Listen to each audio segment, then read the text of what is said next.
Hi, I'm Sarah from The Upcoming. Such a pleasure to have you here with us in London. Maybe you could begin with a brief introduction to this film, The Wonder. I mean, I guess it's more like a slow burn thriller than your average kind of period drama. What can audiences expect? Well, what can you expect from The Wonder?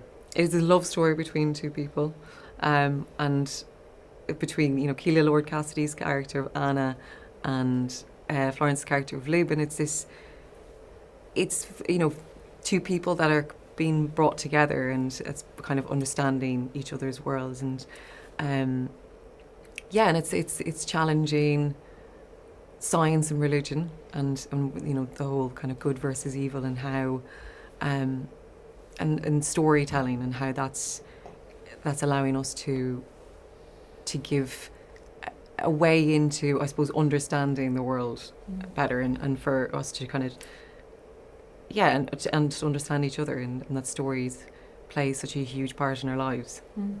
And what was the appeal for you? I mean, I guess had the novel to look at, Emma Donohue's 2016 novel, which is kind of an interesting book in the sense that it's rooted in this factual thing of these fasting women, that did exist in the Victorian era, but then very much firmly set kind of in the aftermath of the famine in Ireland. So kind of a really complex story in that sense. So what was the appeal? Yeah, well, it was, I hadn't really seen any films that had tackled the famine and tried to tonally, I think the famine is quite a difficult one tonally to depict, and Sebastián has done an absolutely stunning job, and Ari Wegner, the cinematographer, visually it's, you feel like, I know this is it's going to sound so obvious, but it feels like you're in that time, you're in that era, and especially Ireland, there was for families there's a lot of shame that comes with being unmarried and being different, and you have a child in this that is a wonder. She is the wonder. She is special, and the weight that can have on a community, and how people need something to have faith in order to get through difficult times. Sebastián does seem to have this skill of kind of capturing really complex female characters, and there's such intensity in the interaction between all these women, and so what was it like working with Florence, with Keela, and how did you kind of see like your character and how you had to like bounce off each other? Yeah, Florence is a powerhouse. She'd be cracking jokes literally before we'd go to roll, and then it was this scene where it was in the courtroom, and she's addressing all the men in this court kind of battle, and Florence just has an incredible presence and power to her that it's really special, and it has the kindest heart, and you're very lucky to work with women like that, especially when they're in like this leading role, because they're setting the example. And you've got Keela, who's a young actor, and it's just so inspiring to see that, and for her to have this role model on set who's leading with such a beautiful example. And how was it even just filming, because you can almost feel the cold and the bluster and the wind and the mud, and being in the costumes and everything. What was the experience like? It wasn't cold. Definitely wasn't cold. It was the summer. It was the summertime in Ireland.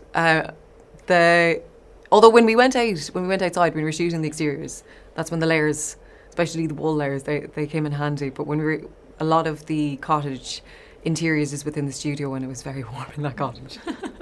Yeah, corsets are a thing of their own. That corset had a character in itself.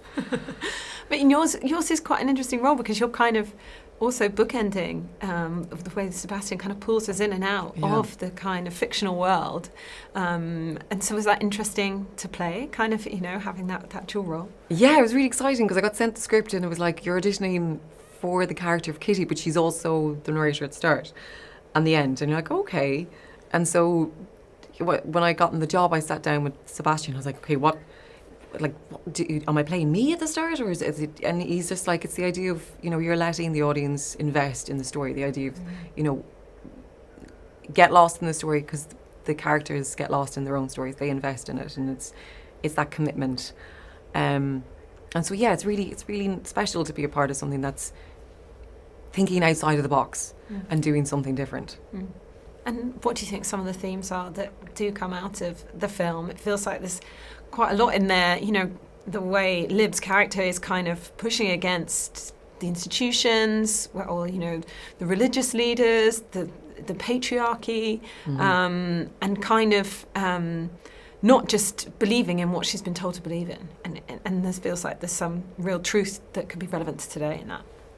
Yeah, it's a questioning, you know, it's the idea of really kind of going in deep and looking at where the problems are and why, kind of how we kind of get to this point. And, you know, she's a character who's incredibly conflicted throughout it because she's been asked to watch over this girl and essentially she's watching her die, you know, and you know, that's where it's the idea of going, like, at the start, you know, she feels she can't step over that threshold of where traditions lie, and I think is that she just sees the logic in it, and it's she's having an internal battle of herself of how to understand these people. It's that, you know, the idea of being this foreigner and coming into a country where you're not welcome, and trying to make yourself. It's maintaining your identity, but also, I suppose, opening up to the idea of someone else's, and by that you understand them and can help them.